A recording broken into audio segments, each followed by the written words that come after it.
I keep wondering and dreaming, will I be able to cover every country in the world? 200 odd countries, can you imagine? Well, in that effort, today I have reached Peru. Peru, a country in the West Southern America. What do we know Peru about? Oh well, this is where the Amazon River starts. It is the origin of the Inca civilization, of which we still have Machu Picchu, and I believe most of the alpacas, right? That's an animal. Most of the alpacas in the world are found here. Well, we are talking about Peruvian literature, which has basically been oral literature. Spain's conquest and the chronicles and diaries of that period gave rise, imagine, to one work of literature which is called Noman Poma. I'm not even trying to pronounce it in the Peruvian style, but it is a 1,179-page letter to the King of Spain. Well, 17th to 19th century, there was something of the Creole oligarchy, and at this period, there was literature written in imitation of Petrarch.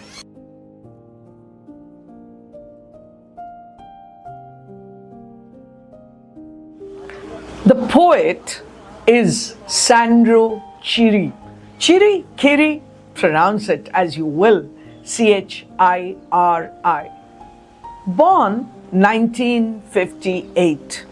Let's remember that this is a period of intense political and social upheavals in Peru. He was associated with Shining Path, a communist group, and is considered to be very representative of a generation of poets who began writing and continued to write in the 1980s. He has published 4 books of poetry, and most of them have been translated into English and Italian. Remember, the Portuguese language is very much alive in Peru. So we are looking at Sandro Chiri and his poem, Poetry.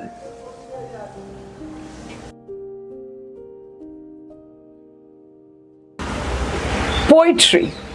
You know, the poem begins with a very interesting epigraph, which is actually a quote from somebody called Caesar Vallejo. I want to write, but out comes foam. I don't agree. I think this is a very, very deeply thought poem. Let me begin by reading a few lines. They told me she's like this, like the skinny and fickle girl you wait for, but who doesn't show for the date you made? And then it goes on with a number of similes. But let me look at the first 3 lines for you. Remember, this poem is about poetry. And what is poetry like, according to our poet? I have been told, he says, she's like this. Like what? Like who, are you asking? Like the skinny girl, the skinny and fickle girl you wait for. Does poetry come easily? Does it come like leaves to trees? I wonder. Because he says, who doesn't show for the date you made. He's probably talking about inspiration. He's probably talking about the muse. Who is the muse, we very often ask when we read a good piece of literature.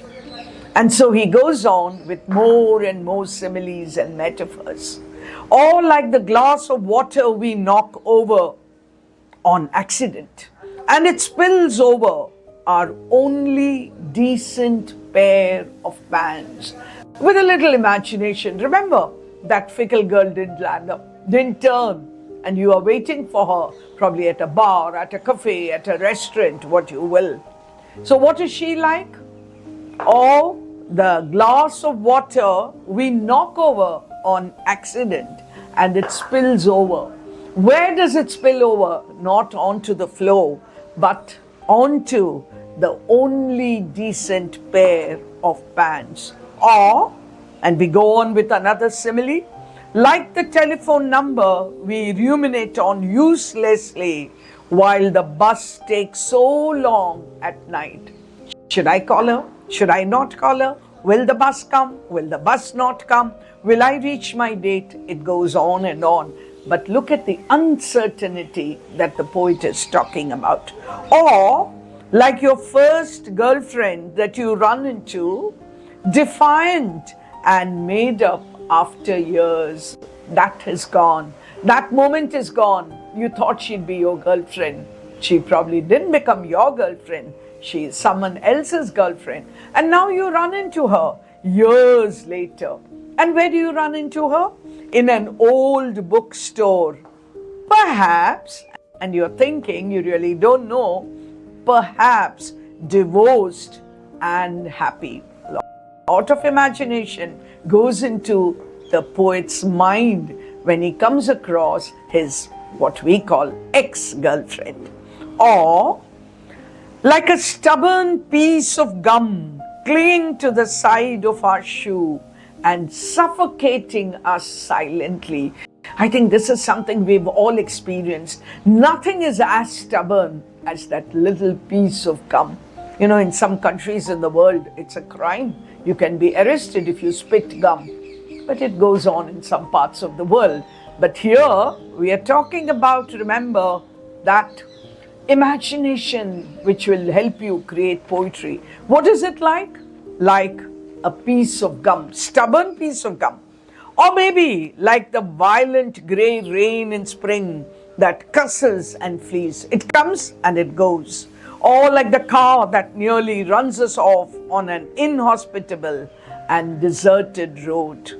That's how, and now he comes to the actual word, that's how poetry, so pale and cruel, holds back, insults, or hisses its strange song.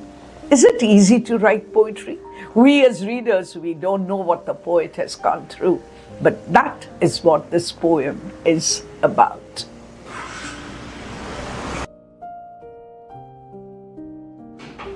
Like so many other poems that we have read, heard, and appreciated, this poem too is a poem in translation. So what happens when we read a poem in translation? A lot of figures of speech just disappear. Like rhyme scheme maybe, like alliteration maybe, but onomatopoeia maybe. This is one such poem. And therefore, I would just like to comment on something which is recurring, and that is the simile and the metaphor. Who doesn't know these two figures of speech? Let me also just mention in passing the kind of verse scheme that we have. Each stanza, if you please, is of 3 lines, but it does not end with a full stop. It sort of goes on, because remember, it is the poet musing about how poetry comes to him.